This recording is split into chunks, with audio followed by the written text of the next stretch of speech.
এন্ধাৰ হ'ব নোৱাৰো মুচি দিব নোখোজো পাখি মেলা অতীতক কিদৰে পাহৰো। ই মুঠতে শিৰোমণি ভাৱৰ সাগৰতে ডুবি থাকে।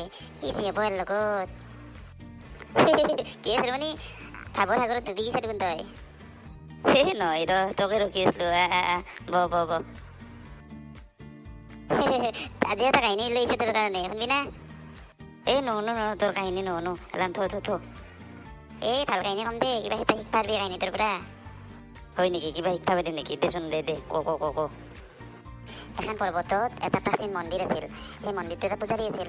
সেই পূজাৰীটো তাৰমানে হঠাতে একদিন মৰি থাকিল। মৰি থাকোঁতে এতিয়া সেই মন্দিৰটো এটা সেই লাগিল না, পূজাৰীৰ লাগিল না। লগাৰ কাৰণে এখন গুৰুকুলত সেই খবৰটো তাৰমানে জনে লাগিছিলে, মানে তাতে এটা পুৰোহিত লগা হৈছে। তাৰপিছত গুৰুকুলৰ মহাগুৰুটোই তাৰে 5টা তেখেতৰ শিষ্য বিৰাট তাৰমানে দগ্ধ পণ্ডিত আৰু গোটেইকেইটা শিষ্যকেইটা বিৰাট জানা তাৰমানে আৰু ভালো। সেই 5টাক মাতি পঠাইছে। মাতি পঠাই পেলাই তাহাঁতক কৈছে নে পৰ্বতত প্ৰাচীন মন্দিৰ এটা আছে, তাতে এটা পুৰোহিতৰ দৰকাৰ আছে, তখন 5টা যাই পেলাই তাৰে কিন্তু এটাহে তাতে সেই মন্দিৰত লাগব এটা পুৰোহিত। মহাগুৰু যেতিয়া ক'লা এটাহে পুৰোহিত তাতে লাগব মন্দিৰটোত, তেতিয়া পাছতে আলোচনা কৰিছে যদি এটাহে লাগে আমি 5টা কিয় পঠাই মহাগুৰুই। তেতিয়া মহাগুৰুই আলোচনা শুনি পেলাই কৈছে তাতে মন্দিৰটোত এটাহে পুৰোহিত লাগে, কিন্তু তোহাঁতৰ 5টাৰ ভিতৰত এটাহে সেই মন্দিৰটোত যাই পাবি, কাৰণ ৰাস্তা বহুত কঠিনৰ লগত ৰাস্তা বহুত দূৰ, তাৰে মাজতে আৰু বহুত প্ৰলোভন আছে। তাৰপিছত মহাগুৰুৰ আদেশ মতে তেওঁলোকে মন্দিৰৰ তাৰমানে গতি কৰাৰ পিছত মনে তাহোন ভাবছি আৰু হাইছিও তাৰমানে 5টা কিয় পথৰ দৰকাৰ আছিল, এটাহে পুৰোহিত লাগে। তাৰে পিছতে তাহোন এখন গাঁৱৰ মাজেদি যাই আছে। সেই গাঁৱৰ মানুহবিলাক বিৰাট সহজ সৰলভাৱে কথা পাতি আছে, কিন্তু গাঁৱৰ মানুহবিলাক বিৰাট ধনী। তাৰে মাজতে এজনে কৈছে আমাৰ গাঁৱতে এটা মন্দিৰ আছে, সেই মন্দিৰটোৰ কাৰণে আমাকো এটা পূজাৰী লাগে, কিন্তু আমি দৰমহা বহুত ভাল দৰমহা দিম। তাৰে ভিতৰতে এটা 5জনৰ ভিতৰতে এজনৰ মনত তাৰমানে সেই লালসা আহিল, তাৰমানে লোভ আহোঁতে সি ক'লাক ঠিক আছে মই ইয়াতে থাকি যাম।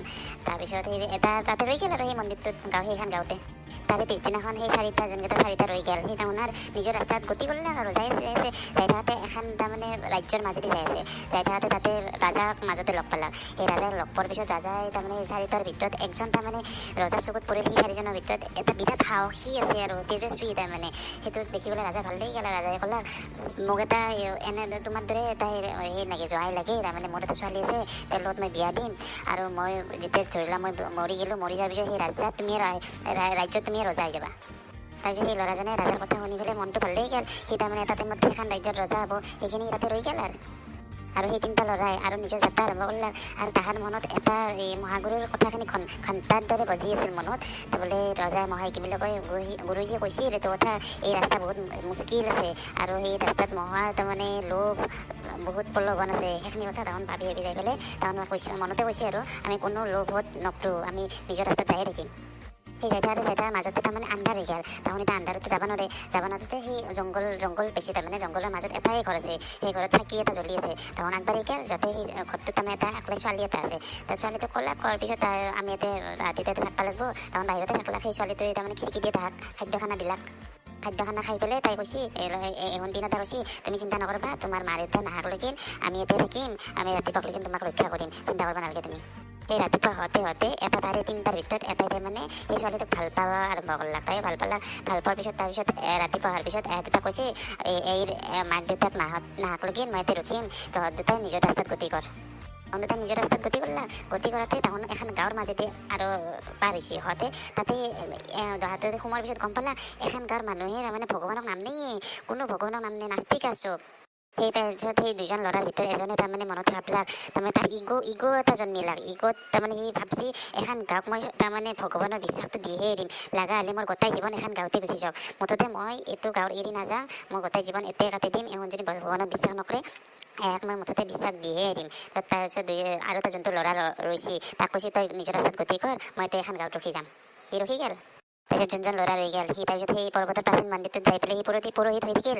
তাৰমানে এৰে অৰ্থটো কি জানা, আমাৰ মানুহগিলাই লোভ মোহ প্ৰেম ইগ'ত ফাঁচি পেলাই নিজৰ ৰাস্তাটো হেৰাই পেলায়। ইয়াৰে কিছুমান মানুহে তাৰমানে নিজৰ ডেষ্টিনেশ্যনটো বিচাৰি পায়।